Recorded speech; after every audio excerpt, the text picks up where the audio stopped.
What's good, everyone? Bliss here today, and we are going to be looking at 3 different ways to transform this cave right behind me. So let's start by looking at our base cave right here. This is right off of spawn. I'll put the seed in the description. But we basically have this nice little hill with this cave right in the middle. Now if we go inside, it starts off real nice. We have a curve here. It goes in a little bit. We got a little bit of a bigger section here where it branches off, and then it heads back and ends right here. Okay, so this is the cave we're going to be working with. Obviously, the designs I'm going to show you could be scaled up or down or used in a variety of different caves, but this is the cave that I decided to use. So, without further ado, let's get into the builds. And starting off, let's look at this take on a abandoned mining operation. So here it is in the daytime, and here it is in the nighttime as well. So let's generally overlook the build, and then we can kind of get into some of the finer details. So we've got a beaten, overgrown path here leading into a lift area where we've got some mine carts that might have been lifted up or something. We've got a little bit of storage, a little bit of rubble thrown around here. Not too much going on. Coming in here, we've got a broken rail system. We've got some beams coming up here. We've got our setup. We've decided to settle down in this abandoned mine shaft. So we've got like our smoker, our furnaces, blast furnaces, our enchantment setup, all that kind of thing going on. We've got another beam here, our storage system, and then a mudslide or cave-in, whatever you'd like to call it, happening right here. Alright, back outside here to start looking at the finer details. So here I used a mix of brown concrete, dripstone, coarse dirt, moss, grass to really just try and get a really beaten and overgrown look here. I spread it out as I got further out, and as you come in it becomes more and more concentrated until we get to this lift area. Now if you remember from the base cave that I was showing off earlier, this was all a hill. So I dug it out, rounded out the edges, and tried to mix in some coarse dirt and moss here as well. Looking at the lift itself, I used spruce and smooth red sandstone to kind of give a dirty or rusty kind of look to make it look a bit aged perhaps. And we've got barrels here that are working as a pulleys type system, right? And then we've got pressure plates and buttons thrown around to look like rubble, and we've also got some good texturing with andesite, cobblestone, and gravel happening as well. Coming up into the cave, I've done the same thing here with the texturing. I went pretty heavy on the gravel and andesite just because this is a cave, and I wanted it to look like it had been mined through and maybe it was a bit rough, right? And then I've also used things like slabs and stairs throughout here to help round it out and give it a more pleasing shape. You'll notice with the beams here that I've used different colors as we move down through the cave. The reason for this is this water right here, right? It's as if there's like some moisture wearing down on this. Perhaps this is why there was a mudslide down there, and maybe why this mining operation got shut down. You can especially see that here where I move into using the dark oak right here. It's really, the caves are really pushing in on it, and it's wet, it's damp. It's old, it's stingy, right? And then finally, the mudslide itself, I used a mix of granite, but some similar block types to what I used for the path outside, with more stone, of course. And we've also got our little amethyst buds. Perhaps this was a crystal mining operation, or maybe it was a granite one. Kind of mixing some granite and stuff in here. I think that should just about do it for this build, so let's move on to the next one. And here we are with our second build. So from the outside, here's the base in the daylight, and here it is at night. Okay, so the general overlook. We've got a hill here, basically unchanged, just textured a little bit. We've got a campsite here with a little bit of a flag. Maybe people are starting to explore this.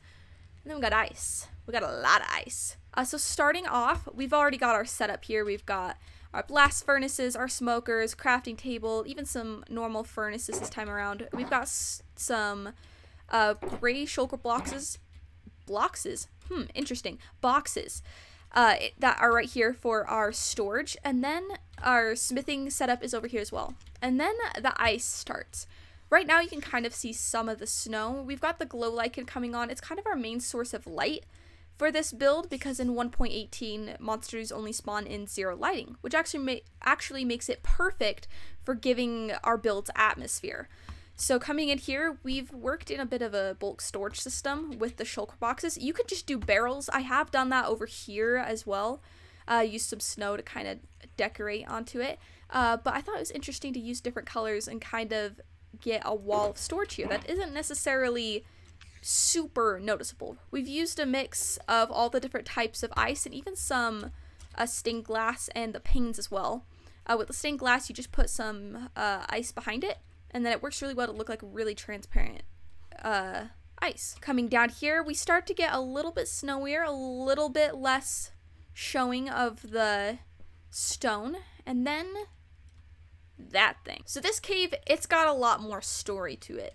This right here is some sort of ice core that's creating this frost to take over this cave. As you can see, there's lava right behind there, and it's not melting the ice. This is magical ice. I've kind of used the glow lichen to kind of, I don't know, it just looks magical to me. I don't know about you guys. And we've got a little guy frozen up in there as well. If you were good with armor stance, you could pose him and make that look really cool. Leaning in on the magical idea, I put some ferns here since these tend to grow in colder places, but we're in the middle of a plains biome. So it doesn't really make sense for it to be here, except for magic. So therefore, it's okay. Okay, I've quickly set it to day to kind of just show you something that I did here. So the sun comes up right along this line. So we wanted to make sure no ice was coming from here because the sun would melt it. And as the sun would travel around, it would also kind of hit right about here. So that's where I ended the ice. And last but not least, you may have noticed that our enchantment setup is missing. I've put that down here underneath some powdered snow. Now to get out of here, I've got an armor stand with some boots, but there's also some in this chest right here. You can just put these on, climb up the ladder, and you'll get up just fine. So taking a look at the F3 screen here, I'll highlight the lighting area. We don't ever get below a 3 in here, so our build is lit up plenty. Mobs will not spawn. We're all good to go. That just about does it for our magical ice cave. I really hope you're enjoying the video so far. If you've liked what you see, please consider giving a like down below. It helps me out a lot and helps me know if you like this kind of content. And without further ado, let's move on to the final build. And here we are at our final build. Yeah, I know, it doesn't look like much. It looks like I put a bunch of holes into this hillside, I covered up the cave, and like I did a messy job of it. But trust me, there's something here. All you need is a redstone torch, put it in here, and we've got a secret entrance. Now here's the thing, I am not a redstone genius. I followed a tutorial by BigGS87X. I'll put a link in the description so you guys can see how I built this door. But fancy doors aside, let's get in here. So coming in here, there is a button so you can open and close the door from the inside. But let's get a look what we've got over here. Yep, it's a hidden underground market. You could call it a black market, it could be a regular market, it's all up to you. For this build, I kind of just want to talk about it as we go through. So let's start off with that. We've got a nice path here, used cobbled deep slate, as well as some stairs and slabs going down here, and this will be our path for the entire market. Coming in here, we've got for sale signs. This is the planned site for a bank for the market. And then we've got our first little shop here. This is a blacksmith. For this blacksmith, I used some cracked nether bricks and nether brick. I used deep slate tiles, cracked deep slate tiles, deep slate bricks. The idea here is just to give it texture, right? We just don't want it to be one boring thing to look at. And then for the ceiling, I did a pattern with the polished basalt. We've got a lava pit, we've got our anvil, our smithing table. It's a nice little smithery we got here. Moving on, we kind of have something similar to the smithery. We kind of have like a factory feel here.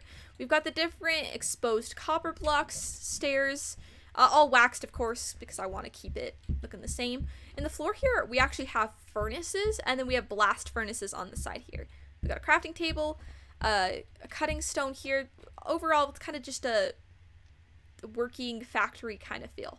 Alright, and moving swiftly along, we come along here, we've got an ender chest, and we've got our little butcher kind of, that's the best way I could put it. It's a food stall, which it's underground, but hey, you know what? I kind of like it. We went with it. We've got brick for the floor. We've got stone bricks and cracked stone bricks for the background. Here, coming in here, we've got some smoking happening here. These trapdoors are along the sides here, and I put item frames with various meats in here, and then put a campfire down here. So it looks like there's some smoke happening. There's an iron trap door up here, kind of like a vent, and the smoke's kind of made the back wall a little bit dark, right? Using smooth basalt and basalt for that. We've got our smokers, we've got a furnace, and we've got a barrel for storing things. And of course, we have our wares right here. So that's the butcher. Coming over here, we have our enchanter, which is one of my favorite builds here. We've used some warp stem here, the crimson stairs, purple terracotta, kind of just making it look enchanted, magical. Underneath this carpet, we've got amethyst, so when you walk around, oh, I love that sound. We've got a magical looking plant. Our lighting comes from this glowberry. It's all just kind of a magical, enchanted feel. That's our enchanter coming along here. We've got some more stores popping up here that are going to be coming soon. And then over here, this one's kind of random. But you know, every once in a while, you just got to go with it, you know? So this is kind of a music shop. I was just kind of feeling it. We got like a lightning bolt in the ceiling. It's kind of, you know, we got like the wood making it feel kind of older and like more vintage, but we still got like the modern and stuff. It's kind of just a music shop, you know, just here for the vibes. And lastly, we've got our storage area, which this one's a doozy. It didn't really come together quite how I thought it would, but I kind of dig it. We've got some more texturing with the coarse dirt, rooted dirt, and dripstone. We've got some dripstone growing down, as well as glowberries, which is our main source of light in here. This is the smorgasbord, the king of kings when it comes to storage. We've got barrels as the floor. We've got chests galore, and we've got shulker boxes beyond your imagination. Honestly, I like to think of it as a storage wonderland. But aside from the variety of ways we could store stuff here, let's talk about some more build palette stuff. I decided to use jungle wood. It kind of just felt like it mixed well with all the different wood types. It's a little bit peachier. It's one of my favorite wood types, actually. Coming around the chest, and actually back here, if we were to destroy some shulker boxes, say you need to travel with some or something, we've got a random pattern of this lime and this rose. I think it's the the pink and the lime terracotta. So overall, it's just a very naturey and kind of woodsy, jungly sort of vibe. And you know what? I love it. And there we have it, 3 different cave base ideas. I personally had a ton of fun making these builds. It was so fun to try and think of different block palettes and to really get into the details and the story behind all of these builds. And I really hope that you found some inspiration here for your personal builds as well. Thank you so much for watching. It really does mean a lot. And like I said earlier, if you did like the video, consider giving it a like. It helps me out, helps me know what content to create. And if you would consider subscribing as well, I'd really appreciate it. But either way, I hope you have a fantastic day, and I will see you next time.